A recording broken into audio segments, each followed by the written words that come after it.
ਵਾਹਿਗੁਰੂ ਜੀ ਕਾ ਖਾਲਸਾ ਵਾਹਿਗੁਰੂ ਜੀ ਕੀ ਫਤਿਹ। सत श्री अकाल, नमस्कार, सलाम। मैं जगतार सिंह पुरी, डिस्ट्रिक्ट यमुनानगर, हरियाणा, इंडिया। एक टॉपिक लेके आज 22 दिसंबर 2020 है, साल ये गुजरने वाला है। एक टॉपिक और लेके हाजिर होते हैं। 2020 ये जो सदी है, रब ना करे दुनिया के लिए ऐसा कोई और साल इस सदी में आए। क्यों? जैसा इस साल में एक बात तो दुनिया भर में हुई, दूसरी बात सिर्फ हिंदुस्तान में अभी भी हो रही है। क्या दुनिया भर में ये जो कोरोना बीमारी फैली, इतना मेरा ख्याल है कि किसी भी जंग में, दो आलमी जंग हुई हैं, फर्स्ट और सेकंड, किसी भी आलमी जंग में इतना नुकसान नहीं हुआ पूरी दुनिया का, जानी और माली। सबसे ज़्यादा माली नुकसान जो है दुनिया का, पूरे संसार के देशों का, इस कोरोना की महामारी में हुआ। कारोबार ख़त्म तो मैं नहीं कह सकता, लेकिन उसमें बहुत ही मंदी आई। घरों में भी कई महीने तक रहना पड़ा अंदर, जैसे किसी को घर में ही कैद कर दिया जाता है। बच्चे, बूढ़े, सभी, मर्द, स्त्री, सभी जो हैं वो घर में ही बंद रहे। कारोबार चौपट हो गए। जो गरीब आदमी पूरी दुनिया के अंदर जो सुबह कमाता था, रात को खाता था, उसको भी सहारा लेना पड़ा संस्थाओं का, तब जाके उसका पेट भरा। कितना बुरा हुआ हमारा हाल, ये तो उसे ही पता है जो इसका भुगत भोगी है, उसे ही पता है ये। और माली नुकसान कितना हुआ ये भी आप सभी जानते हैं। जानी नुकसान इस 2020 में कितना हुआ ये भी आपको पता है। और अभी भी बीमारी वो जो है पूरी तरह से ख़त्म तो नहीं हुई, अभी भी इक्का दुक्का तो नहीं, काफ़ी केस सामने आ रहे हैं। और हमें अपनी सुरक्षा आप करनी है। और दूसरी जो हिंदुस्तान के बारे में मैं बोल रहा था, ये जो आंदोलन है ये तो होते रहते हैं और पहले भी होते रहे हैं, लेकिन हिंदुस्तान के अंदर ये पहला आंदोलन है किसानों का, जिसमें कि इतनी संख्या में लोग पूरे हिंदुस्तान से, हर मजहब के लोग इसमें शामिल हो रहे हैं। गवर्नमेंट से बात भी हो रही है, आपस में मीटिंग भी हो रही हैं, लेकिन फिर भी किसी नतीजे पे पहुंचा नहीं जा सका। इसमें देखने वाली बात यह है कि इस आंदोलन ने, किसानों के इस आंदोलन ने कुछ तो अच्छा किया। वो क्या? जो मजहबों में इतनी दूरियां थी वो दूर हो गई हैं। आज मैं जब वहाँ के हालात पे निगाह मारता हूँ, जो मजहब दोनों का आपस में टकराते थे, जो लोग आपस में टकराते थे, वो भी इस टाइम वहाँ पे एक ही जगह में एक ही लंगर से बड़े आराम से भोजन ग्रहण कर रहे हैं। कितनी अच्छी बात है ये, जिसको हमारे जो धार्मिक लीडर और धार्मिक महापुरुष, अखौती मैं इसलिए बोल रहा हूँ, 100 में से एक महापुरुष कहने के लायक है, बाकी तो दुकानदार ये हैं। उन महापुरुषों के भी जो प्रयत्न थे वो भी निष्फल गए, और ये एक आंदोलन, गांव का आंदोलन, किसानों का आंदोलन, और वो किसान जो शहर की सभ्यता से भी दूर,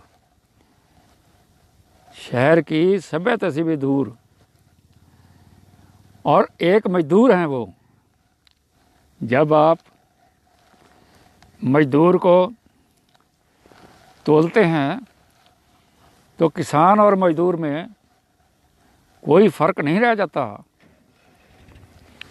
वही मजदूर, किसान सभी मिलके और सभी धर्मों से,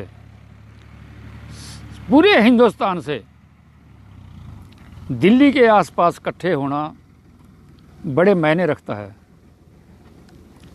और ये अभी इस आंदोलन का परिणाम क्या निकले वो तो मैं नहीं कह सकता, वो तो सरकार जाने या हमारे किसान नेता जाने क्या होगा वहाँ पे। लेकिन जो मैं समझता हूँ कि इतनी दूरियां कम हुई हैं मजहबों में भी, और आपस में जो खित्ते थे, प्रदेश थे, उनके लोगों में भी। मिसाल, बहुत बड़ी मिसाल, SYL जो सतलुज यमुना की लिंक नहर थी, ये जोड़ने के लिए पता नहीं कितने आंदोलन हुए। एक हिंदुस्तान के प्रधानमंत्री ने तो वहाँ पे जाकर शिलान्यास किया, ये किया, बड़ा कुछ इसमें हुआ। वो नेक नीति से उस टाइम हुआ या बेईमानी से हुआ, ये तो मैं नहीं कह सकता, क्योंकि उसके दुष्परिणाम हमने पीछे देख चुके हैं। वहाँ पे लाठीचार्ज भी हुआ, और भी बहुत कुछ हुआ।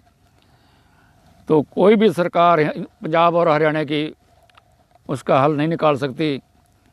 करोड़ों और अरबों रुपया वो नहरें खुदी हुई हैं, ये जमुनानगर के पास से भी वो जाती है, वो खुदी हुई हैं, पुल बने हुए हैं, लेकिन उसमें एक कौवा भी जो है वो चूंच का पानी नहीं भर सकता।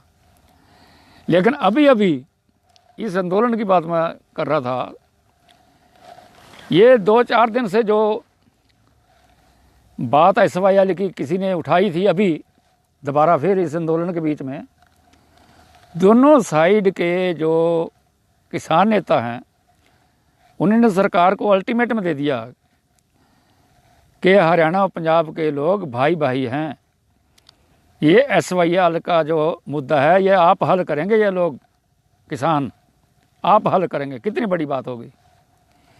जो सरकारें राजनीति बरत के इसका हल इतने सालों से नहीं निकाल सकी, और इसमें कितना नुकसान हुआ सरकार का, और वो जो माली नुकसान है सरकार का क्या हुआ, तो हम जो है उनको टैक्स देते हैं, हमारा नुकसान है, मेरा भी नुकसान है, हर जो भारतीय है उसका नुकसान है। उसमें सरकार का अकेले का नुकसान नहीं है, सरकार भी हमारी है।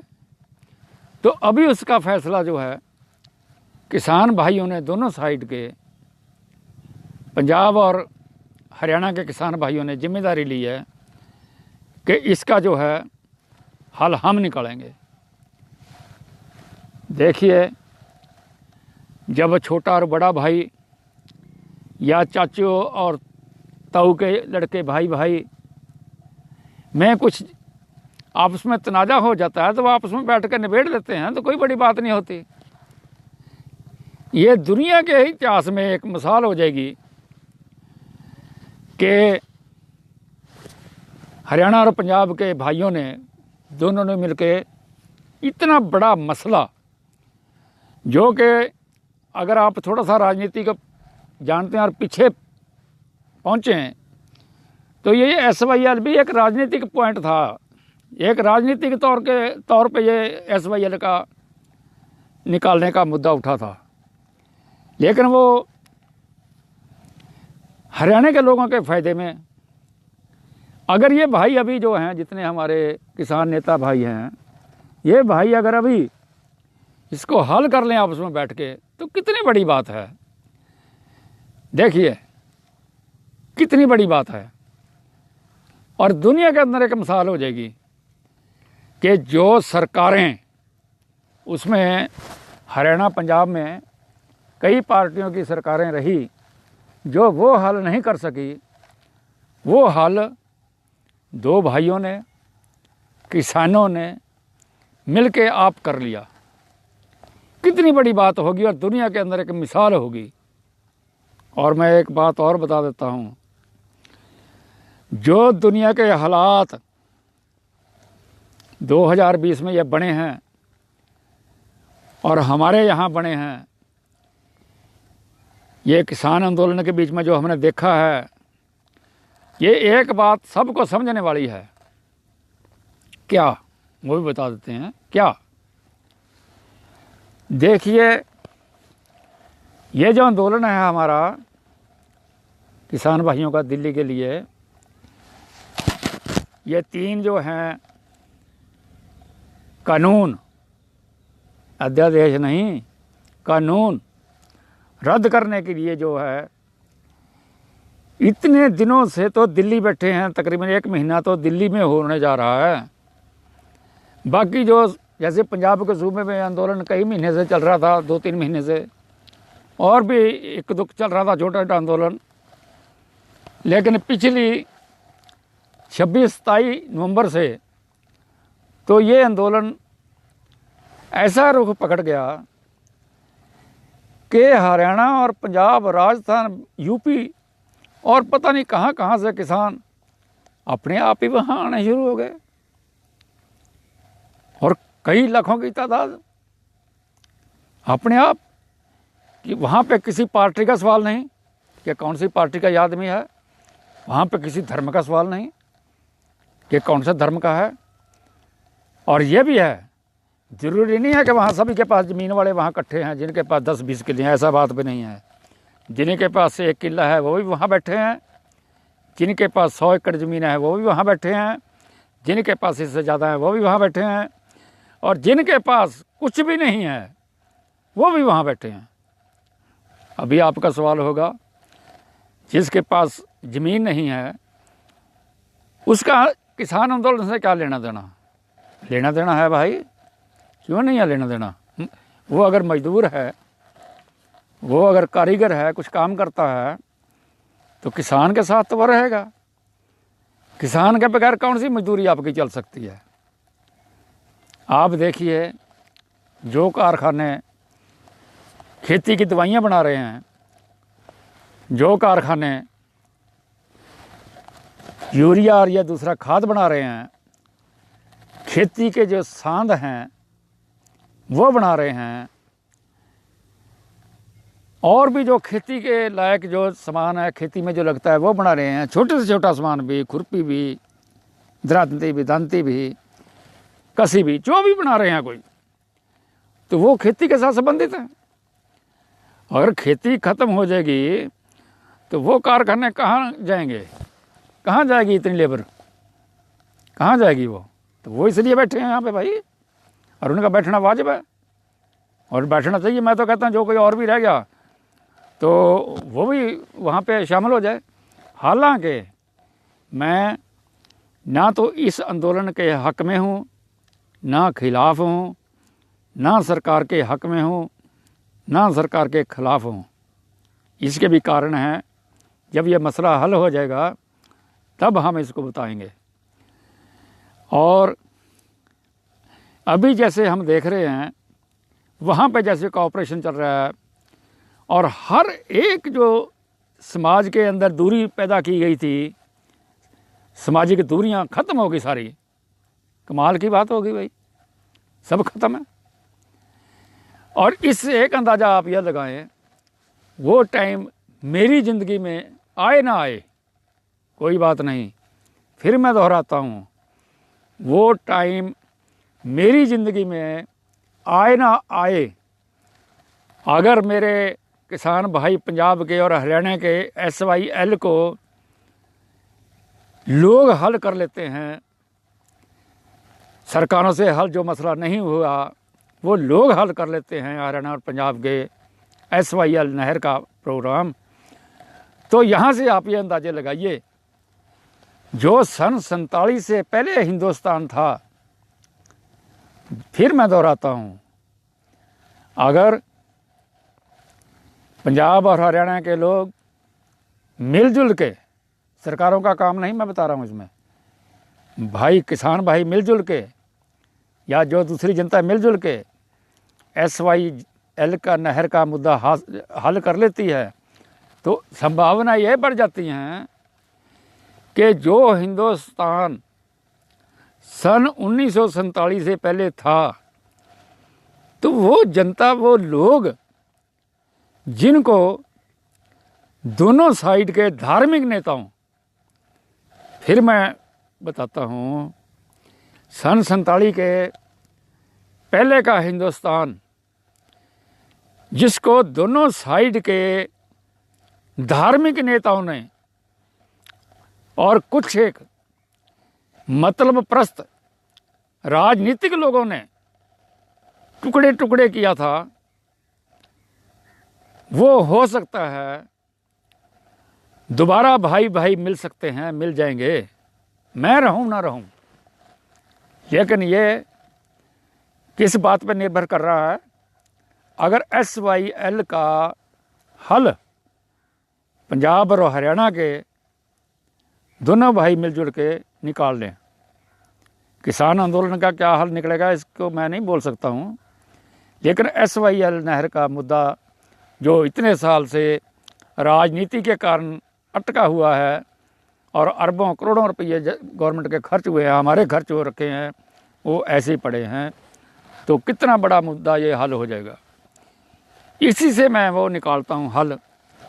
अगर हरियाणा और पंजाब के जहाँ लाठियाँ भी चली और भी बहुत कुछ नुकसान हुआ, इंसानी माली नुकसान भी हुआ, इंसानी भी हुआ, तो वो अगर बैठ कर के लोग हल निकाल लें, तो जो टुकड़े 47 से पहले, 1947 से पहले धार्मिक नेताओं, धार्मिक जो हमारे अखाती महापुरुष, धार्मिक लबादा ओढ़े हुए लोगों ने और कुछ एक अपनी भावनाओं को ना काबू में रखते हुए ये टुकड़े किए हिंदुस्तान के सन 1947 में, ये लोग भी हो सकता है इकट्ठे हो जाएं किसी टाइम में। इसमें कोई शक नहीं, इसमें कोई शक नहीं, इसमें कोई शक नहीं, क्योंकि अगर आप संसार का इतिहास देखते हैं, कुछ मुल्क पहले भी टुकड़े टुकड़े हुए, दोबारा फिर उनमें मेल हो गया और वो तरक्की में हैं। इसी तरह से हिंदुस्तान के जो 3 टुकड़े कर दिए गए थे, और वो टुकड़े भी इस हिसाब से कि तीनों टुकड़ों में से कोई भी टुकड़ा तरक्की ना कर सके, ऐसे तरीके से बांटे, और उसका नतीजा ये निकला कि वो फिर जो उन्होंने 2 टुकड़ों में तकसीम किया था, 3 टुकड़ों को 2 टुकड़ों में, तीसरे टुकड़े को फिर उससे अलग होना पड़ा। तो कितनी बड़ी बात है। और वो भी सन 47 से पहले जो हिंदुस्तान होता था, कहाँ से कहाँ तक होता था, तो वो क्या इकट्ठा नहीं हो सकता दोबारा? और मैं तो रब से यही प्रार्थना करता हूँ, दुआ मांगता हूँ कि अगर सन 47 से पहले वाला हिंदुस्तान के लोग आपस में मिलजुल के एक ही खित्ता बना लें, एक ही खित्ता बना लें, तो कितनी अच्छी बात होगी, तरक्की भी करेंगे। क्योंकि पहले अब ये आपको सवाल आया होगा मन में लोगों को कि पहले तो तरक्की, सारा खित्ता एक था, तरक्की नहीं हुई, तो अभी तरक्की कैसे हो जाएगी भाई? देखिए, मेरा अनुमान है कि पहले जो सन 47 से पहले जो पैसा होता था, जो यहाँ पे जो कुछ भी होता था, मैं उनको लुटेरे नहीं कहूँगा, क्योंकि हमारे लोगों ने अपने हाथ से वो सरमाया लुटाया, उनको दिया। और जब आप किसी को दे रहे हैं तो वो क्यों नहीं लेके जाएगा? ले जाएगा वो। तो इसलिए उस समय हम तरक्की नहीं कर सके। अभी जो टुकड़े हुए थे तीनों, उनमें तीनों में कुछ तरक्की की राह पे हैं, कुछ तो हैं हम। इसलिए अगर सारे इकट्ठे हो जाएंगे तो ठीक है। प्रांत जैसे अलग अलग होते हैं, जैसे पंजाब है, हरियाणा है, यूपी है, छोटे छोटे प्रदेश बन जाएंगे, कोई बात नहीं, लेकिन तरक्की तो करेंगे। क्योंकि जब हमारे अपने लोग होंगे, कोई एक जगह में चीज़ नहीं होती, दूसरी में होती है, ज़्यादा है, तो एक दूसरे को वो देंगे, एक दूसरे होगा, तो तरक्की भी करेंगे।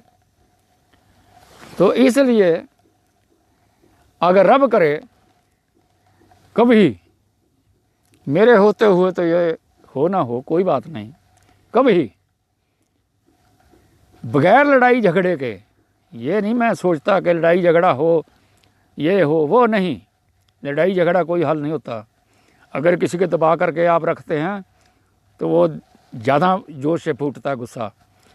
ऐसा नहीं, प्यार और मोहब्बत से किसान आंदोलन की मिसाल लेके, जहाँ पे हर पार्टी का, हर मजहब का, हर तबके का, हर जो है तरीके का, हर हुनर का आदमी एक जगह पे इकट्ठा हुआ किसान आंदोलन में, जो अभी अभी दिल्ली में चल रहा है। तो ऐसे में अगर उसका नतीजा बहुत अच्छा निकलता है और SYL का नतीजा बहुत अच्छा निकलता है, दोनों भाई मिलजुल के इसको सेट कर लेते हैं, हल कर लेते हैं, तो हम रब से ये दोबारा फिर प्रार्थना करते हैं कि ये जो है तीनों टुकड़े, फिर मैं बोल देता हूँ, सन 1947 से लेके अब तक के तीनों टुकड़े जो सन 47 के बाद किए गए हैं, वो किसी तरह से भी धार्मिक तौर पे, राजनीतिक तौर पे अपना हल निकालें और इकट्ठे हो जाएं भाई भाई। आप अंदाज़ा लगाइए, जब किसान आंदोलन में हर मजहब का आदमी वहाँ भाई भाई बन के बैठा है, एक ही जगह में खा रहे हैं, एक ही जगह में लंगर पक रहा है, ये नहीं पता कौन से धर्म का है, सभी बैठे हैं, सभी आराम से बात कर रहे हैं, एक हो गए। मैं तो कहता हूँ धर्म की इतनी बड़ी मिसाल दुनिया के अंदर कहीं नहीं होगी। फिर मैं बोलता हूँ, जितनी इस टाइम किसान आंदोलन में मनुष्य समाज की एकता देखी गई है, वो इतनी आज तक दुनिया के किसी इतिहास में भी नहीं आई होगी कि बड़े प्यार से सभी धर्मों के लोग, सभी तबकों के लोग एक साथ बैठे हैं वहाँ पे। ठीक है, सरकार के साथ उनकी जद्दोजहद है, तो वो उनकी मांग है कि तीनों कानून वापस हों, वो उनकी मांग है। उनको जो नहीं अच्छा लगता उसकी मांग कर सकते हैं, आज़ादी है। लेकिन इससे जो हम सोचते हैं कि अगर यहाँ से एक बात सीखी जाए तो 1947 के बाद तीनों टुकड़े एक साथ क्यों नहीं हो सकते। अभी मुझे इसमें दुख हो रहा है बताते हुए, मैं बार बार तीनों टुकड़ों के एक साथ होने की क्यों बात करता हूँ। मुझे दुख हो रहा है, मुझे आंखों में आंसू वाले हो जाते हैं। लेकिन आप सुनिए उस दास्तान को, उस दास्तान को मैं बार बार तीनों खित्तों का नाम क्यों ले रहा हूँ, उस दास्तान को आप सुनिए, आपके रोंगटे खड़े हो जाएंगे उस दास्तान को सुन के। जिस समय 1947 का गदर पड़ा, ये तीनों टुकड़े अलग अलग हुए,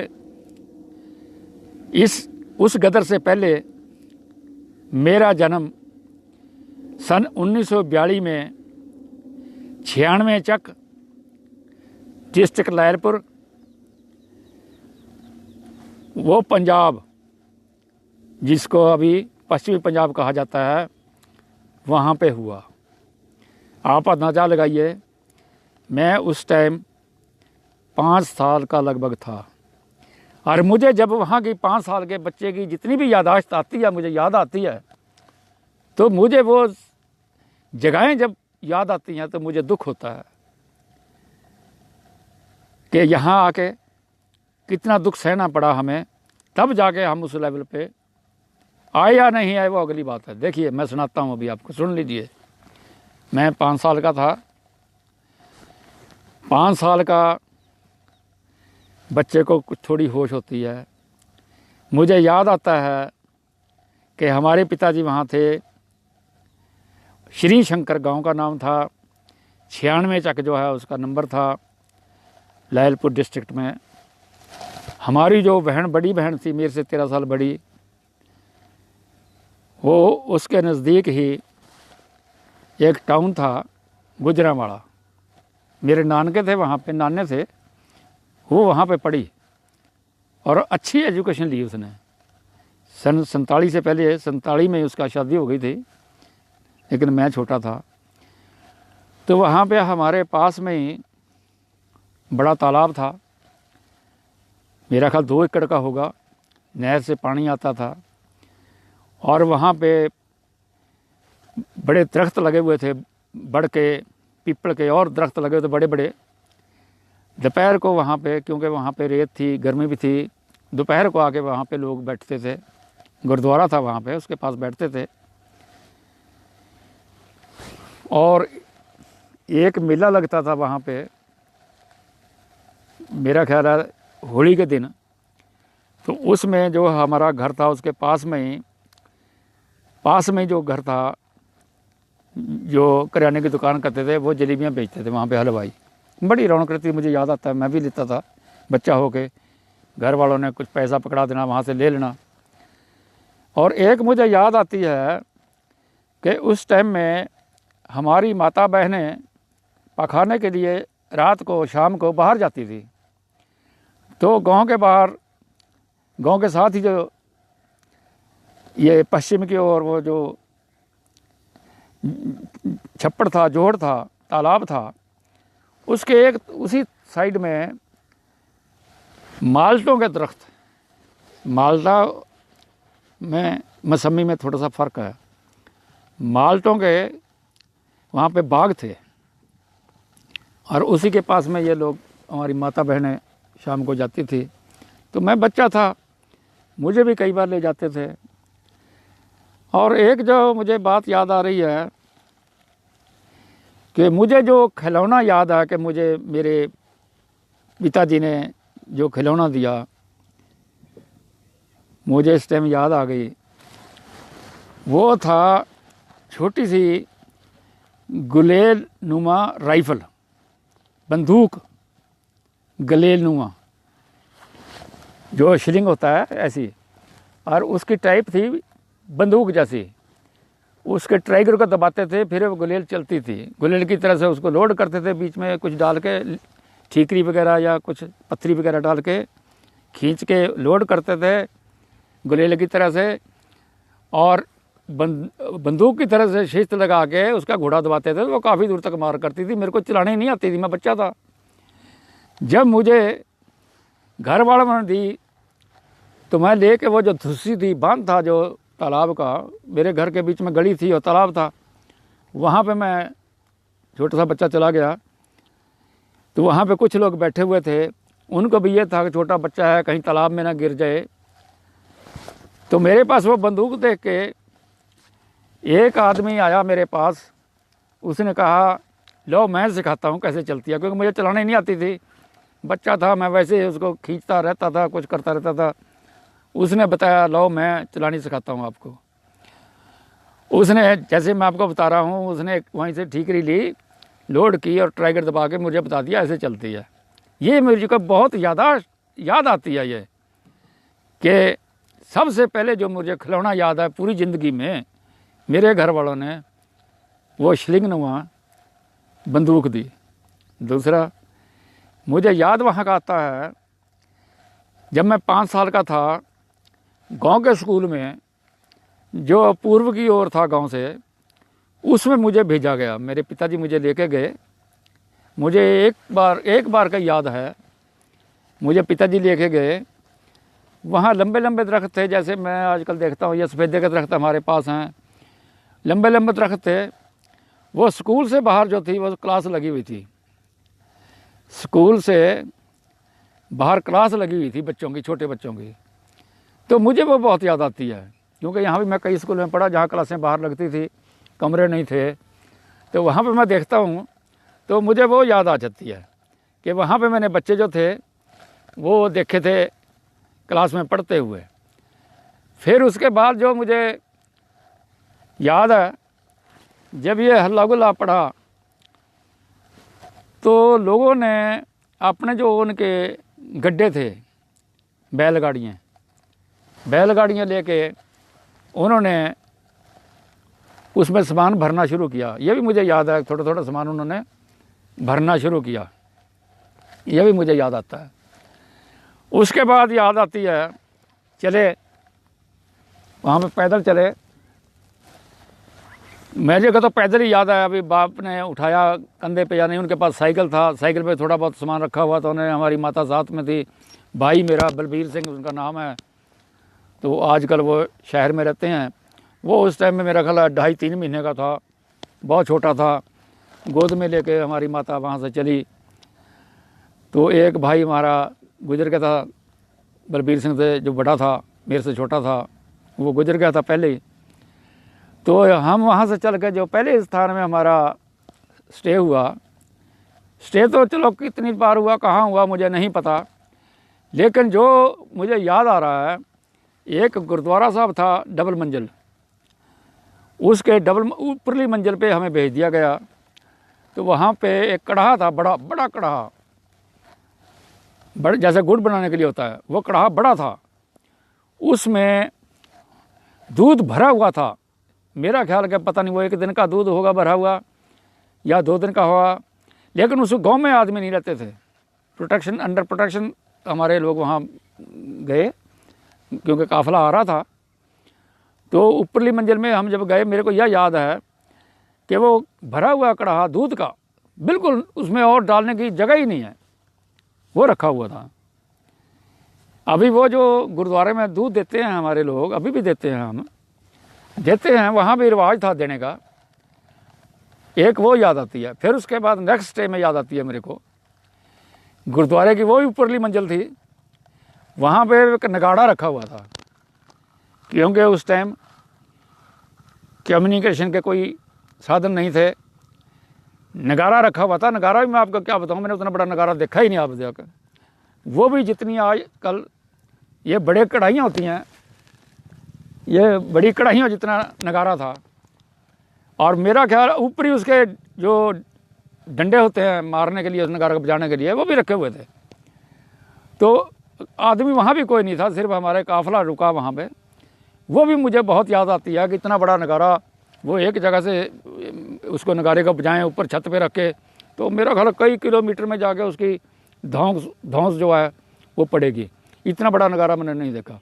उसके बाद मुझे याद आता है, चलते चलते, थोड़ा कीचड़ भी था रास्ते में, चलते चलते घोड़ों पे एक सरदार जी सिविल कपड़ों में और 2 उसके साथ दूसरे आदमी, उनके पास राइफलें थी, दूरबीन थी सरदार जी के पास।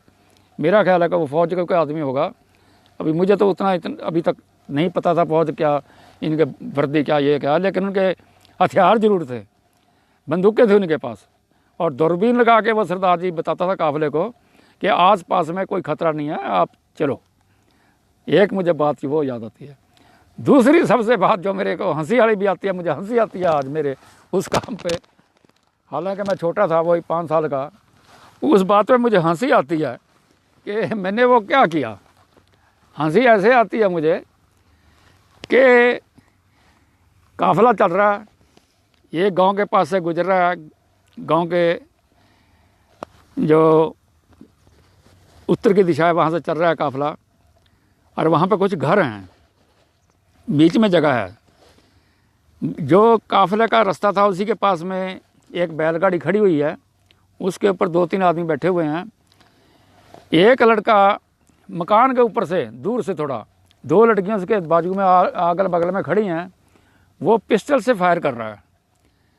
तो ये तो मुझे पता नहीं कि वो पिस्टल से क्या कर रहा है, लेकिन उसने एमिंग जरूर कर रखी थी इधर को, और लड़कियों ने उसके मोढे पे हाथ रख रखा था। अभी यही जो मैं बात हंसी की बता रहा हूँ, बचपना था, जहाँ वो लोग बैठे हुए थे बैलगाड़ी के ऊपर, वहाँ पे कम से कम जो है 10 किलो के लगभग, 10 या 15 किलो के लगभग खाली खोल बंदूकों के, जो ये खाली खोल चले हुए, ये पक्की बंदूक जिसको बोल देते हैं, चले हुए जो उसके थे खोल वहाँ पड़े थे। तो मैं चलते चलते काफ़िले से वो लगभग 5-7 फुट की दूरी पे होंगे, मैं काफ़िले में से निकला, पैदल जा रहा था, मुझे याद है। जब मैंने वो ढेरी लगी हुई देखी, जो आजकल 303 में भी चलते हैं, वो मेरे का 303 या कोई थे ऐसे, लेकिन वजन उनका 10-15 किलो जरूर का, क्योंकि एक ही जगह ढेरी लगी हुई थी। तो मैंने उसमें से जाके 2-4 अपने हाथ में ले लिए। देखो बच्चे की बात है, काफ़िला सारा देख रहा है, माता पिता मेरे चल रहे हैं। जब मैं एकदम भाग करके वहाँ से, इतनी फुर्ती से मैं भागा, उनको देख करके जो कारतूस थे मैंने उठाए 2-4, और मुझे पिछले वालों ने कहा जल्दी आओ जल्दी आओ। तो मैं आकर के अपने माता पिता के बीच में आ गया, चलना शुरू कर दिया। मुझे ये भी एक बड़ी अजीब बात याद आती है कि बचपन था, हालांकि मौत थी वहाँ पे, और बचपन था, लेकिन बचपन ने परवाह नहीं की गोली की, मरने की क्या होगा, क्योंकि उस टाइम माएँ जो थी वो बच्चे को नहीं देखती थी, बुजुर्गों को नहीं देखता था कोई, बच्चे माँ को नहीं पहचान सकते थे, इतने काफ़िला चल रहा था। मुझे तो पता नहीं कितने लंबा चौड़ा काफ़िला था वो। उसके बाद मुझे एक बात और याद आती है, जहाँ से उस काफ़िले को बस मिली, उस जगह पे जब काफ़िला पहुंचा तो मुझे इतना भी याद है कि कुछ लोग जो वहाँ थे उन्होंने बताया कि अभी अभी यहाँ पे फायरिंग होके हटी है। मैंने कोई लाश तो नहीं देखी वहाँ पे, क्योंकि बच्चों को लाश के पास जाना ही नहीं देते थे उस टाइम, लोग डरते थे बच्चे। तो वहाँ पे मुकाबला हुआ, एक छोटी सी कोठड़ी थी, उधर से भी सड़क आ रही था, सड़क तयकोना था वो तयकोने पे थी वो जो छोटी सी कोठड़ी थी। लेकिन यह चला पता कि वहाँ पे कार्रवाई हुई है, फायरिंग हुई है, कुछ लोग मारे गए हैं। वहाँ पे बस में चढ़े, कमाल की बात हो गई। जब बस में चढ़े तो अंदर बस फुल थी। तो हमारे पिताजी ने सन 1945 के लगभग 44 रुपीज़, 44 रुपये का एक साइकिल खरीदा फिलिप्स का। वो साइकिल उनके साथ था, क्योंकि छोटा मोटा बाकी तो ले नहीं सके, छोटा मोटा सामान, या मुझे पीछे बैठाते होंगे, मुझे याद नहीं है। वो फिलिप्स का साइकिल था और एक तलवार थी उनके पास। जब जगह नहीं मिली तो ऊपर चढ़ने के ऊपर भी बहुत दुनिया लदी हुई थी। खैर किसी तरह से वहाँ पे उन्होंने उस साइकिल को और हमें बच्चों को चढ़ाने की इजाज़त दे दी। चढ़े वहाँ पे, ये मुझे बहुत याद आ जाता है। आजकल जब मैं अपनी बसों में देखता हूँ, इधर अंदर भी ठुसे हुए हैं लोग, बाहर भी ठुसे हुए हैं लोग, ऊपर भरे हुए हैं लोग, पता नहीं कब गिर जाए कोई। तो वो मुझे सीन बड़ा याद आ जाता है उस टाइम का, पार्टीशन के टाइम का मुझे सीन बहुत याद आ जाता है कि मैं भी जब कभी छोटा बच्चा था, पार्टीशन के टाइम में ऐसे हुआ। और आगे सुना देते हैं। फिर मुझे याद आता है, ये मेरा ख्याल है कि लाहौर की बात होगी या अमृतसर की बात होगी, है इन्हीं दोनों जगह से, या तो लाहौर, मेरा ख्याल है मेडिकल कॉलेज तो था, उसकी सेकंड स्टोरी थी वो, मेडिकल कॉलेज ही हो सकता है, या वो अमृतसर में था या लाहौर में था, मेरा ख्याल तो लाहौर का ही लगता है मुझे वाक़या,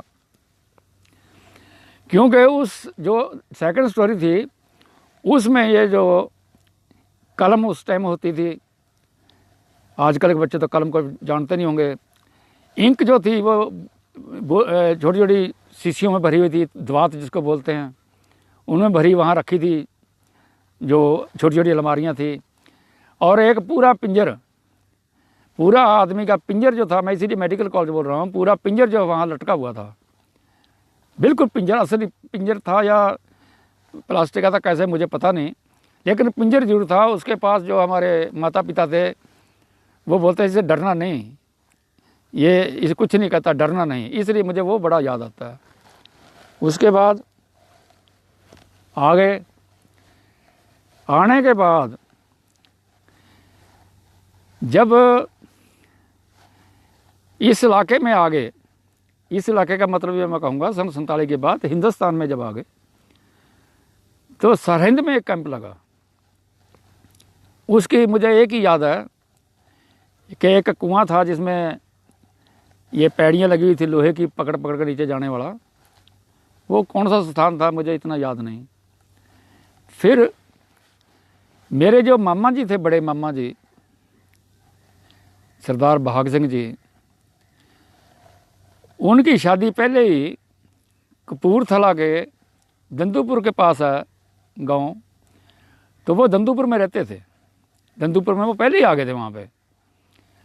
तो हमारे वालदैन के पास, माता पिता के पास उनका एड्रेस था, तो उन्होंने भी इनको कहीं कह रखा कि जब कहीं मुसीबत ऐसी हो, जब हम उधर जाएंगे तो हमारे पास आ जाना।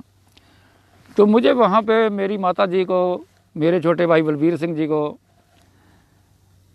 वहाँ पे माता जी के साथ छोड़ करके हमारे मामा जी के पास आ गए, तकरीबन 9 महीने रहे।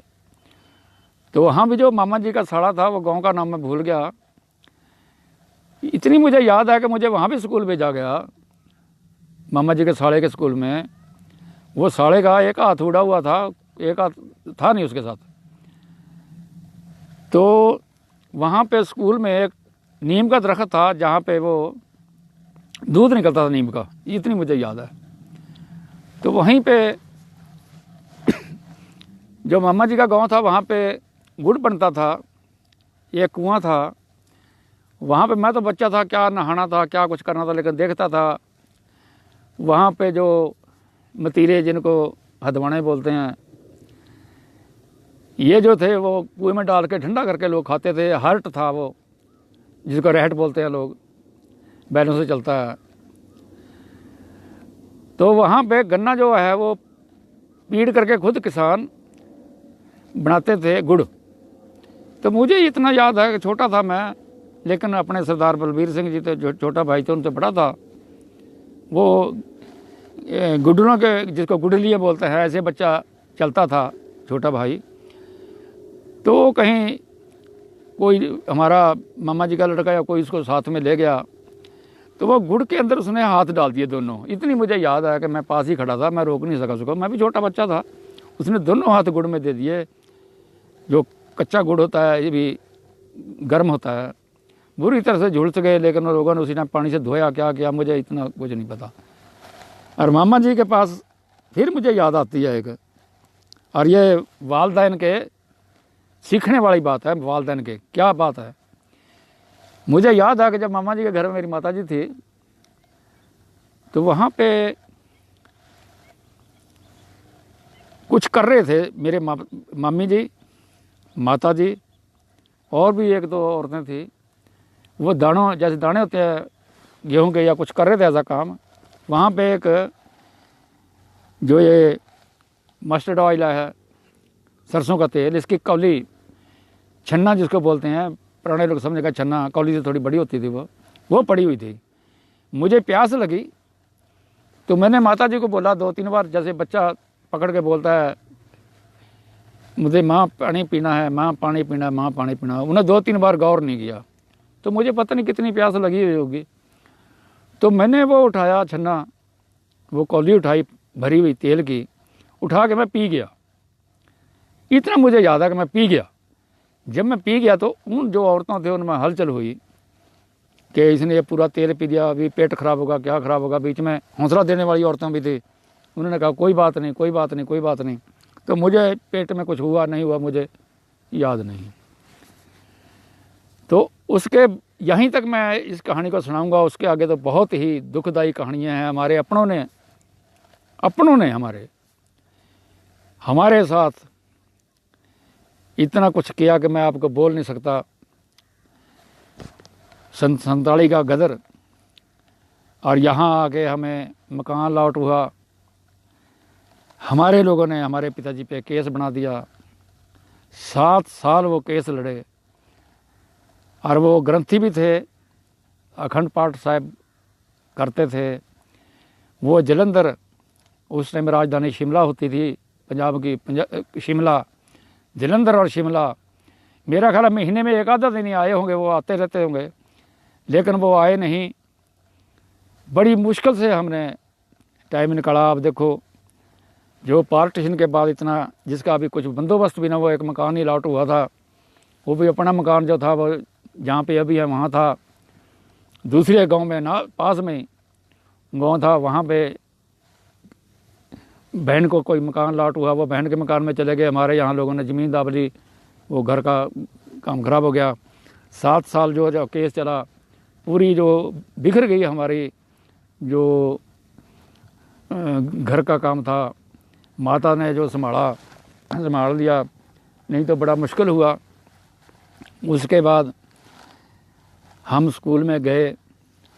मुझे स्कूल में सन 1948 में डाल दिया गया। तब मुझे यह भी याद है कि पहले 2-3 दिन हमने उर्दू पढ़ा, उसके बाद वो दूसरी भाषाएं आ गई, पंजाबी भी थी, हिंदी भी थी। और पहली दफ़ा जो इंस्पेक्टर एक आया, इंग्लिश वेशभूषा में, कोट पैंट डाला हुआ, हैट लगा हुआ।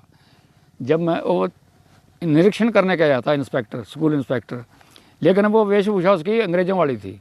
होगा तो हिंदुस्तानी, लेकिन उसकी वेशभूषा जो थी वो इंग्लिश थी।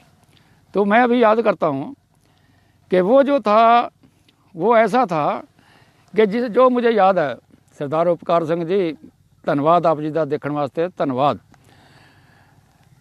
तो वो हमें इतना कष्ट आई, मेरे भाई, छोटा भाई और मैं तो चलो स्कूल में जाता था, इतना हमने कष्ट उठाया कि मैं यहाँ पे बयान भी करना नहीं सकता। मुझे वो दुख भरी याद जब आती है तो याद नहीं कर सकता, इतनी तकलीफ़ काटी। चलो पार्टीशन में तो तकलीफ़ जो थी, आप ये देखिए, जो बाप अपनी लड़की को उस टाइम में हाई स्कूल करवा देता है तो उस आदमी की कंडीशन कैसी होगी।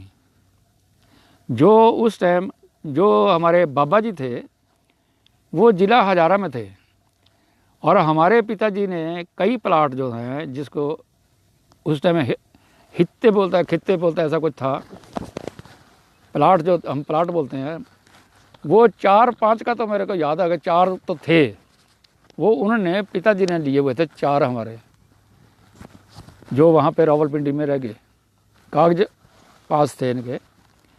तो वो कैसे हुआ कि वो हमारे ताऊ जी थे, अलवर में चले गए। वो पिताजी हमारे बहुत ही साधारण तो मैं नहीं कहता, वैसे शरीफ थे, पढ़े लिखे भी थोड़ा थे, शरीफ थे। उन्होंने बड़े भाई को वो दे दिया सब कुछ, तो उसने क्लेम किया, उसको मिला। हमारा बहुत मुश्किल हुई। जो छोटा मोटा काम था वो हमारी एक ताई जी थी, हमारे ताई जी, क्योंकि हमारे पिताजी 2 भाइयों से छोटे थे, उन्होंने उनकी मदद में भी कर दिया हमारे पिताजी ने। तो काम हमारा बहुत ख़राब हुआ, बहुत ही, मैं कहूँगा बड़ी मुश्किल हुई। यह तो मुझे याद नहीं कि हम कभी भूखे सोए हों, लेकिन ये मुझे याद है कि बड़ी हालत हमारी ख़राब हुई। तो बहुत दिन के बाद फिर हमने, जो हमारी एक्चुअल अलाटमेंट थी सन 1955 में, हम वहाँ पे आए। ये एक पूरी जो है, जो अलाटमेंट का वो मकान था, उसकी देखी हमने हालत। वो तो प्लाट ही था एक किस्म का, पहले मकान तो गिर चुका था, लोगों ने जो शतीर कड़ियाँ तो लकड़ी वगैरह होती थी उठा ली, लेकिन वो हमारे लोगों ने मिलजुल के हमें एक मकान बना के दिया, वो मुझे याद है। लेकिन वो जो बातें हैं पार्टीशन के टाइम में हमें जो वहाँ पे, मैं फिर भी सोचता था कि अगर मेरी बहन को इतना पढ़ा सकते हैं मेरे घर वाले, प्लाट खरीद सकते हैं। उस टाइम साइकिल किसी के पास नहीं होता था, हमारे पास जो है अकेला साइकिल था। यहाँ पे जब हिंदुस्तान में आए, भारत में आए, हमारे गांव में पहला साइकिल था हमारे पास। किसी पास साइकिल नहीं होता था, वो देखते थे लोग भाई साइकिल कैसे चलता है, ये 2 टायरों पे 2 पहियों पे कैसे चल जाता है, लोग हैरान होते थे। लेकिन हमारे पिताजी के पास था यहाँ पे। तो हमें वो सोच सोच के बहुत दुख होता था कि भाई अगर ना होता ये पार्टीशन तो हम वहाँ सेट थे, तो हम भी बहुत अच्छा पढ़ते लिखते। तो मेरी बहन को उन्होंने सर्विस नहीं करने दी, वो भी अच्छे तगड़े आदमी थे, उन्होंने सर्विस नहीं करने दी। तो हमारी इधर हालात काफ़ी ख़राब हुई। हम फिर पढ़े। अभी मैं पूरी कहानी, इधर की कहानी तो क्या सुनाऊँ, इतना ही बहुत है कि हमारे जो लोग अपने थे, उनने हमारे पिताजी के साथ, हमारे माताजी के साथ सहयोग करने के बजाय विश्वासघात भी किए। एक हमें वो इस दुनिया से उठा नहीं सके, बाकी हर हरबा, हर तरीका हमारे माता पिता, हमारे दोनों भाइयों के साथ हुआ कि वो बयान से बाहर की बातें हैं। फिर भी हम जो कई लोगों के देखते थे, कपड़े लत्ते देखते थे और भी देखते थे, उन लोगों से हमारे दोनों भाइयों का पालन पोषण अच्छा होता था, अच्छा था, कपड़ा भी हमारा ठीक था। मुझे नहीं याद कि मेरे पजामे को या मेरे कुर्ते को कभी मेरे वालिदैन ने, मेरे माता पिता ने टाकी, जिसको बोलते हैं दूसरी टाकी लगाना, टाकी लगाया हुआ मुझे नहीं याद कि मेरे माता पिता ने कभी मेरे भाई जी को या मेरे को दिया हो, या आप माता पिता ने पहना हो, मुझे याद नहीं है। और लोगों से हमारी हालत फिर भी अच्छी थी। फिर खेती शुरू करी हमारे पिताजी ने। वही बात आ जाती है, जिस इंसान ने कभी खेती नहीं की, वहाँ पे जो बाबा जी थे, ताऊ जी थे, दोनों चलता था काम, खेती नहीं की, यहाँ पे आके बैल लेके दोबारा उन्होंने सीखा सब कुछ, खेती की। अपनी जो ज़मीन थी, बहुत अच्छी ज़मीन थी गांव के पास हमें मिली, जो गांव के पास बाग था, आम का बाग था, उसमें बहुत मेहनत की उन्होंने। लेकिन वो करते क्या थे, जब बैल जोतते थे तो वो सियाड़ जिसको बोलते हैं, वो कहीं को जा रहा है, कोई कहीं को जा रहा है, फिर वहाँ को वो मतलब लोग हंसते थे कि आपको हल चलाना नहीं आता तो आप किसी को और को कर दो, ये कर दो, वो कर दो। लेकिन फिर भी वो जैसे भी खेत बोते थे, हमारा अच्छा जो खेती होती थी, गेहूँ वगैरह, मक्की थी, गेहूँ, चना, जौ, सरसों, और आजकल तो रिवाज नहीं उसका रहा, ये जो रस्सी वगैरह बनाते थे, सण जिसको बोलते थे, सण, उस टाइम में सण होता था, छोटा छोटा सण होता था। आजकल यहाँ तो रिवाज ही नहीं रहा उसका, मसर होती थी और भी बहुत कुछ होता था हमारा। तो अच्छा टाइम निकला। उसके बाद हम पढ़े। पहले हमने जो मारवा खुर्द है, मारवा खुर्द यहाँ पे कपूरी के पास में मारवा खुर्द, तहसील उस टाइम जगाधरी थी, आजकल तहसील बिलासपुर, डिस्ट्रिक्ट उस टाइम अम्बाड़ा था, आजकल यमुनानगर। मारवा में हमने 4 क्लास तक पढ़ा, 4 क्लास तक मारवा में पढ़ा। और मुझे यह भी याद आ रहा है कि यहाँ पे मारवा खुर्द में एक गोलपुरा गुरुद्वारा है, गोलपुरा साहिब, वहाँ पे सेवा करते थे हमारे पिताजी। तो माताजी भी चला जाते थे, पिताजी भी करते थे सेवा। तो इसीलिए उन्होंने मेरे को मारवा खुर्द में दाखिल कराया। नहीं तो यहाँ अजीजपुर है, अजीजपुर में भी स्कूल था प्राइमरी, बड़ा मारवा था, यहाँ भी स्कूल था प्राइमरी। लेकिन उन्होंने मुझे वहाँ दाखिल कराया क्योंकि वो ले जाते थे आते हुए बच्चों के साथ। फिर काफ़ी बच्चे, पहले तो मैं ही दाखिल हुआ, फिर गांव के कई बच्चे वहाँ पे दाखिल हुए, छोटे मारवा में मेरे साथ जाते थे, जैसे अमरीक सिंह, दर्शन सिंह वगैरह वगैरह वगैरह, और बहुत लोग थे, वो आते जाते थे, चलते थे हम।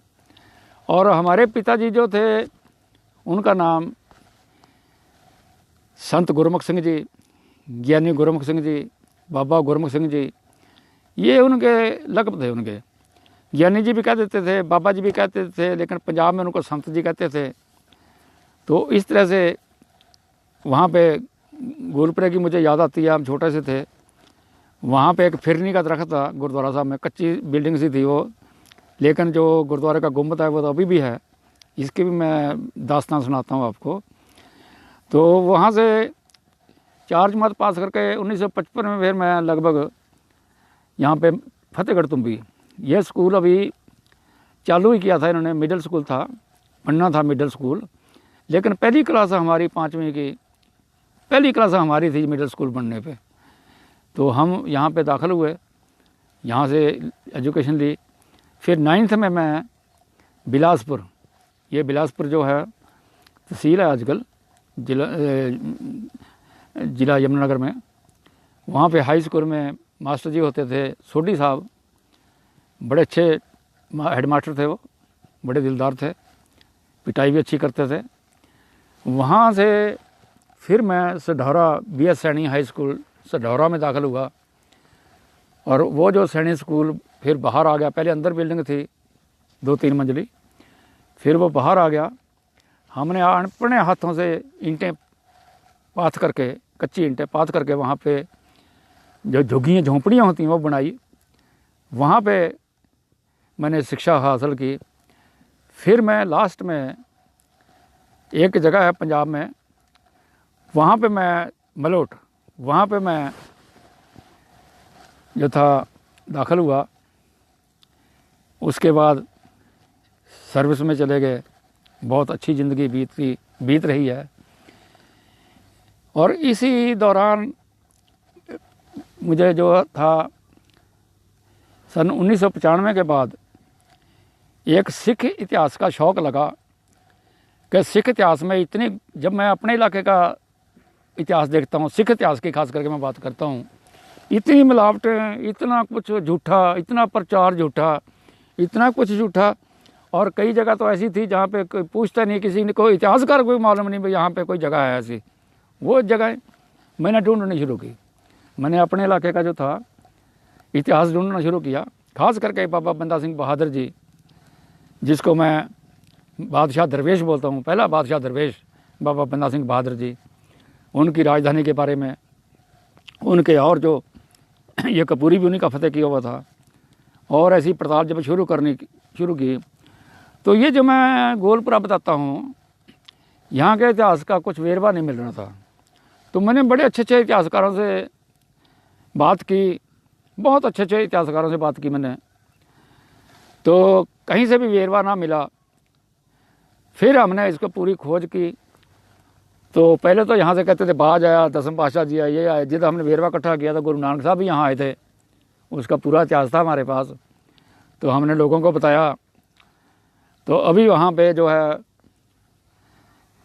कार सेवा लगी है, बहुत शानदार गुरुद्वारा बन रहा है। किसी ने वहाँ से भी लाइव दिखाएंगे आपको, गुरुद्वारा बन रहा है, अभी कार सेवा चल रही है।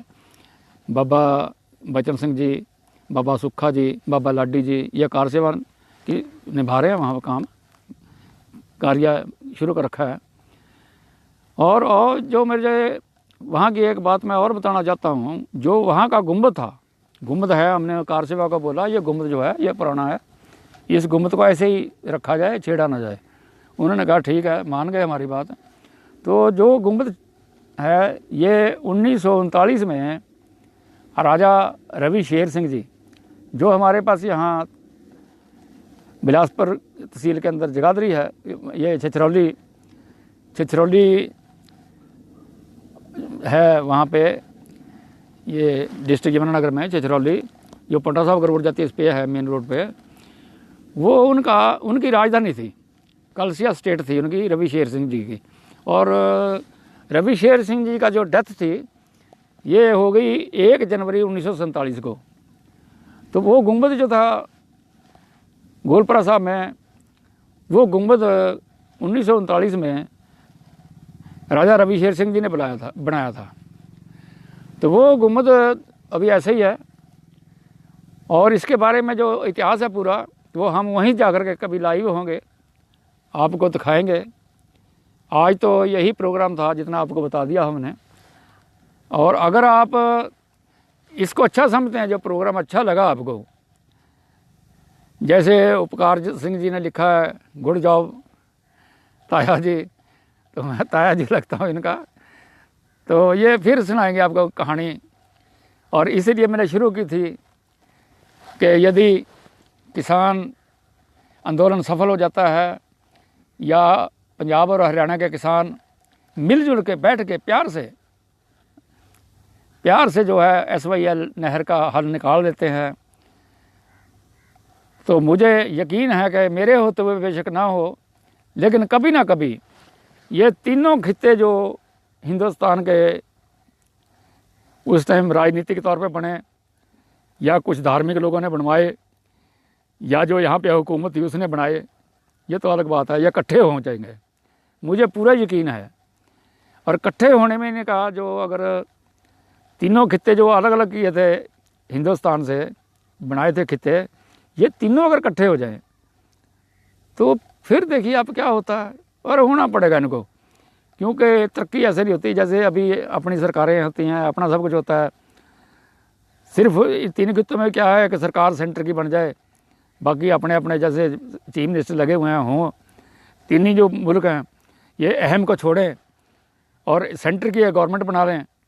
जो गवर्नमेंट सेंटर की बने वो सब पे अपना बंदोबस्त रखे, और जो जैसे अभी चल रहे हैं चीफ मिनिस्टर अपने अपने इलाकों के, अपने अपने प्रदेश के वो चीफ मिनिस्टर ऐसे रह जाएं, या कोई और हल हो सकता है, राजनीतिक तौर पे नहीं, राजनीतिक तौर पे नहीं। मैंने देखा है जहाँ जहाँ भी राजनीतिक तौर पे खित्ते बने हैं, देश बने हैं, वो इतनी तरक्की नहीं कर सकते वो, क्योंकि राजनीति में एक दूसरे की टांग खींचता है, दूसरा तीसरे की खींचता है, वो राजनीतिक में जो है इतना ठीक नहीं होता।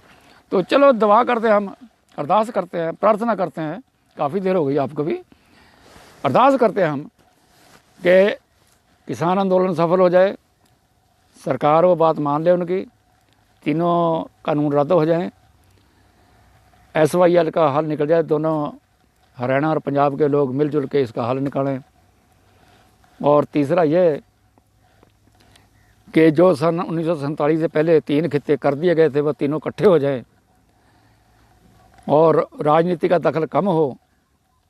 तो मैं अरदास करता हूँ, प्रार्थना करता हूँ, दुआ करता हूँ रब से कि ये सब काम हो जाए। धन्यवाद आपका, धन्यवाद, धन्यवाद, धन्यवाद।